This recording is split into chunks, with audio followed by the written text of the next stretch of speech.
سلام بر شما، سرخط خبرها.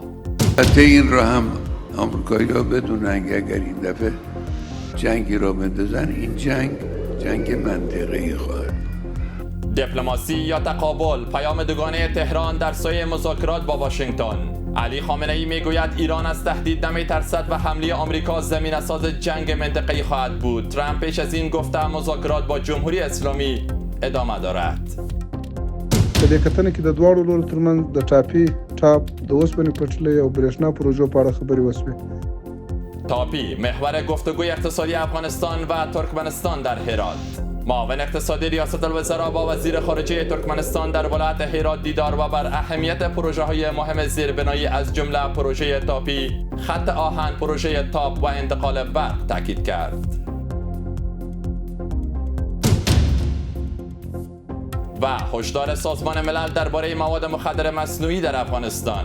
دفتر سازمان ملل متحد برای مواد مخدر و جرم میگوید روند مصرف مواد مخدر در افغانستان به سوی مواد مخدر مصنوعی و سوی استفاده از داروهای طبی در حال تغییر است. به خبر پنجیسی از یک با من اسماعیل سادات خوش آمدید. ایرانیان از ناو هواپیمابر جنگی نمی ترسند، شروع کننده جنگ نیستند و در صورت حمله آمریکا با قاطعیت ایستادگی میکنند، می جنگند و مشت محکمی به متجاوز میزنند. حمله آمریکا به ایران زمینه ساز جنگ بزرگ منطقه‌ای خواهد شد. این سخنان تازه علی خامنه‌ای رهبر جمهوری اسلامی ایران و دونالد ترامپ رئیس جمهور آمریکا است. این در حالی است که از سرگیری مذاکرات میان تهران و واشنگتن دست به دست می شود و ترامپ گفته مذاکره با ایران در جریان است. برای جزئیات بیشتر این خبر همکارم احمد رشاد زریر با ماست. سلام زریر، وقتت بخیر. آمریکا و ایران دوباره به میز مذاکره بازگشتند، اما اول به صحبت‌های آقای خامنه‌ای و اوضاع ایران بپردازیم. چی جریان داره؟ سادات، سرانجام آقای خامنه‌ای رهبر جمهوری اسلامی سکوتش در مورد جنگ را شکست و هرچند از زبان بقیه مقامات جمهوری اسلامی طی روزهای گذشته ما شنیده بودیم، اما عین سخنان را دوباره محکمتر از خود شنیدیم که خطاب به دونالد ترامپ گفت که ما را از ناوها و کشتی‌های بزرگ جنگی نترسان و خطاب به مردمش گفت که خطاب به همگان گفت که این تهدیدات آمریکایی که ما می جنگیم، حمله می کنیم و هر از گاهی لشکرکشی کردند تازگی ندارد، چیز جدیدی نیست و اما جای ترس و هراس نیست. به قول خودش ایرانی ها از این چیزا هراسی ندارند و در برابر هر تجاوزی با قاطعیت ایستادگی میکنند، هرچند حمله کننده و شروع کننده جنگ با هیچ کشوری نیستند. آقای خامنه‌ای به ابعاد گوناگون مسائل پرداخت، از جمله این که گفت اگر جنگ شروع شود و آمریکا جنگ بکنه، این جنگ تنها بین ایران و آمریکا دیگر نخواهد بود و جنگ منطقه‌ای خواهد بود و حتی فراتر از آن. و همچنان سادات، آقای خامنه‌ای به تظاهرات و اعتراضات اخیر ایران پرداخت که اون اعتراضات را تا امروز جمهوری اسلامی ایران اغتشاشات تروریستی می‌خواند و خب یک سری برچسب‌های متفاوت دیگه بهش میزد. امروز اما آقای خامنه‌ای یک ادبیات کمی متفاوت‌تر در برابرش استفاده کرد و گفت که کودتا بود.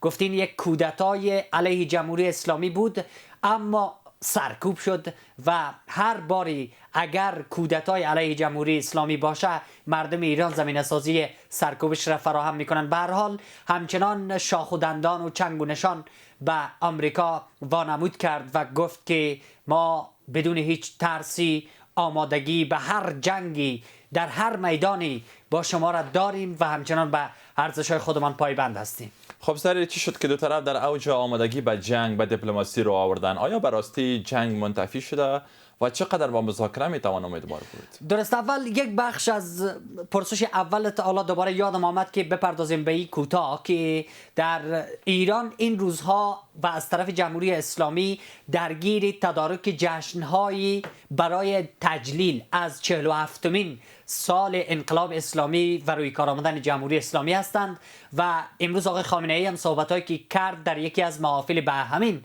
مناسبت و در آرامگاه آقای خمینی بنیانگذار و رهبر اولیه جمهوری اسلامی بود که این مسئله و کلا در داخل ایران این روزها جمهوری اسلامی درگیر یک چنین جشنهایی است که حالا به 22 بهمن اصل روزش نزدیک میشه یا 22 دلو به قول ما و شما. ولی میرسیم به پرسش دوم و مهم خودت سادات، این که آیا مذاکرات میتونه بدیل جنگ باشه براستی و دیپلماسی میتونه جلوی آتش بزرگ را بگیره در خاورمیانه بین ایران و آمریکا؟ بحثی بسیار پیچیده ای است. چرا؟ درسته که هر دو طرف پرچم‌های جنگ را دوباره نیمه برافراشته کردند، در حالی که طی 2 هفته گذشته لشکرکشی بی سابقه و آمادگی‌ها و تدارکات جنگی و نظامی کاملا مدرن و خطرناک بودند. حالا از مذاکره صحبت می‌کنند. آقای ترامپ گفت که ما با ایران در حال مذاکره هستیم و انشالله، البته انشالله نگفت، گفت به امید که نتیجه بده و اگر نتیجه نداد و توافق صورت نگرفت اون وقت خواهیم دید که چی میشه. و همچنان تاکید کرد به آرمادای بزرگی که به قول خودش به سمت ایران روان کرده.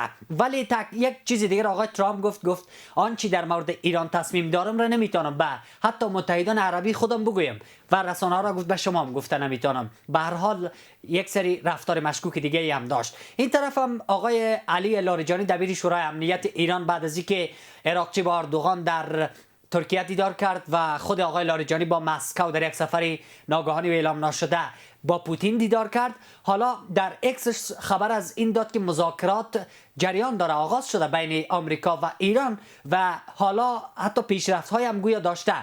بر سر چگونگی ساختار و چارچوبی مذاکرات گفته پیشرفتی داشتیم، توافقات صورت گرفته و همچنان ادامه داره. اما این که مذاکرات چقدر میتونه نتیجه بخش باشه جای پرسش های کلانی داره. اولا اینکه بعضی سناریوهای خطرناک دیگه وجود داره سادات، از جمله اینکه دونالد ترامپ رفتار مبهم و مشکوکی داره، در میدان عمل به شدت آمادگی ها به جنگ بوده، هرچند بعضی آگاهان باورشان این است که آمریکا با توجه به مشکلات داخلی خودش در برابر ایران به چالش جدی مواجه شده، هزینه کرده ولی نخواهد حمله بکنه چرا توان حمله را سنگین‌تر خواهد پرداخت. و اما رفتار عملی هم آمریکا هم متحدانش در منطقه و هم ایران، جمهوری اسلامی ایران، نشان دهنده این است که جنگ همچنان سایه افکنده.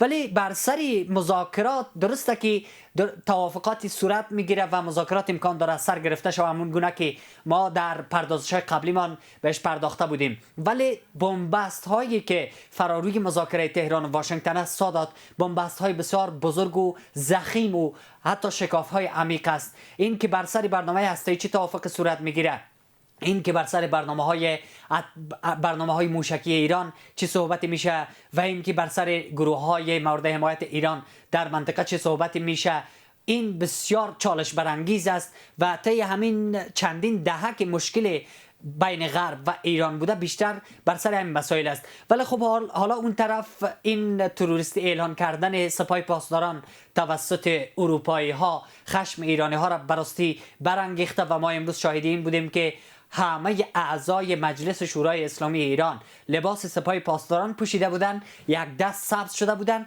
و همزمانی که صحبت از مذاکره و دیپلماسی میشه همه اعضای مجلس یک صدا فریاد زدند که مرگ بر آمریکا و مرگ بر اسرائیل. هم این رفتار از طرف ایران سوال برانگیز است که وقتی سمت مذاکره میری چرا همچنان بر طبل دشمنی میکوبی. هم از طرف آمریکا سوال برانگیز است که وقتی به میز مذاکره میایی چرا تهدید میکنی و چرا همچنان در میدان نبرد داری آمادگی به جنگ میگیری. به هر حال امکان داره مذاکرات آغاز شود اما چشماندازی نتیجه بخشی برای او سنجیدن سادات کار آسانی نیست. خب زری در آخر هم به این اگر بپردازیم سفارایی های منطقه‌ای و جهانی بین تهران و واشنگتن چگونه قابل ارزیابی است؟ کشورهای منطقه در لفظ همش متحد ایران به نظر میرسند. یک عربستان سعودی بود که چند بار متناقض رفتارهای ازش رسانه‌ها منتشر کرد. یک بار گفت که ما مخالف حمله آمریکا به ایران هستیم و از پایگاه‌های خودمان از زمین و هوای ما اجازه حمله به ایران را نمیدیم. بعدش دوباره اکسیوس یک گزارشی به نقل از وزیر دفاع عربستان سعودی نشر کرد، گفت که اونا خواستار حمله به ایران شدند و اگر حمله نشد و توسط آمریکا ایران قدرتمندتر میشه. دوباره یک مقام عربی به اوسط الشرق به شرق الاوسط به یک رسانه معتبر منطقه‌ای گفت که نه خیر، این را تکذیب کرد، گفت که ما همچنان بر موقف خودمان در حمایت از ایران و مخالفت با حمله احتمالی آمریکا ایستاده و استوار هستیم. او طرف هم تماس های فراوان بین پزشکیان و همتای منطقه‌ایش، یعنی مقام های کشورهای منطقه و خلیج فارس و عرب برقرار بوده طی روزهای گذشته، امارات، قطر، کویت و اینها. و حتی امروز آقای محمد بن عبدالرحمن آل ثانی نخست وزیر و وزیر خارجه قطر به تهران سفر کرد، با آقای علی لاریجانی و عراقچی دیدار کرد و صحبت‌های با هم داشتند. از طرف دیگه هم آقای سیسی با پزشکیان، آقای رئیس جمهوری مصر البته با پزشکیان صحبتی داشته، تماسی داشته. کلا این صفبندی ها در منطقه به نظر میرسه که در مخالفت با جنگ و حمایت از دیپلماسی است، ولی اروپایی ها همچنان که یک سر اختلافات و شکاف‌های عمیق و ژرف با آمریکایی ها پیدا کردن، همچنان دارند مواضع آمریکا را تایید میکنند و خب کانادا و آمریکا از تصمیم اتحادیه اروپا استقبال کردند و همچنان بریتانیا نشانه‌هایی در پایگاه منطقه خودش مبنی بر احتمال جنگ نشان داد و اوضاع در سفاره‌ها هم به طوری است که در هر دو سوی دیپلماسی و جنگ قدم‌هایی دارن متحدانه برمی‌دارن. سپاس از حضورت و ارائه جزئیات زریر. همکارم ندیم بهرام در این مورد گزارشی دارد. علی خامنه‌ای رهبر جمهوری اسلامی ایران تهدید کرد که در صورت حمله نظامی امریکا جنگ منطقه‌ای بزرگ در راه خواهد بود. رهبر جمهوری اسلامی این سخنان را در دیدار با گروه از هواداران حکومت مطرح کرده است. حتی این را هم آمریکایی‌ها بدونن که اگر این دفعه جنگی را بندازن، این جنگ منطقه‌ای خواهد بود. صحبت جنگ میکنن که ما نمیدونم با فلان جور هواپیما با چه میاییم چنین میکنیم، اینم جدید نیست. در گذشته هم آمریکایی‌ها بارها در حرفهای خودشون تهدید میکردن که همه گزینه‌ها روی میز است. همه گزینه‌ها یعنی از جمله گزینه جنگ. جا اعلام میکنم. در همین حال و به دنبال تروریست دانستن سپاه پاسداران، محمد باقر قالیباف رئیس مجلس شورای ایران گفت که ارتش کشورهای اروپایی در فهرست تروریستان ایران می شود اضافه کرد. جا اعلام میکنم که طبق بند 7 قانون اقدام متقابل در برابر اعلام سپاه به عنوان سازمان تروریستی، ارتش کشورهای اروپایی گروه تروریستی محسوب می شوند. در سوی دیگر اما رئیس جمهور امریکا گفته که هند باید به جای خرید نفت از ایران از ونزوئلا نفت خریداری کند. بله، هند به جای خرید نفت ایران بعد از این از ونزوئلا را خریداری می کند و ما از پیش این توافق را انجام داده ایم. این در حالی است که گزارش ها از سرگیری مذاکرات میان تهران و واشنگتن دست به دست می شود و ترامپ گفته مذاکره با ایران در جریان است. با این همه لیندزی گراهام، سناتور ارشد جمهوری‌خواه ایالات متحده، با نشر پیامی از مارک لوئین، نظریه پرداز محافظه‌کار امریکایی تاکید کرد که به قول او گروه سیاستمداران ترامپ فریب کلاهبرداری جمهوری اسلامی را نخواهد خورد. پایان خبر 5 در یک. وقت بر شما خوش. خدا نگهدار.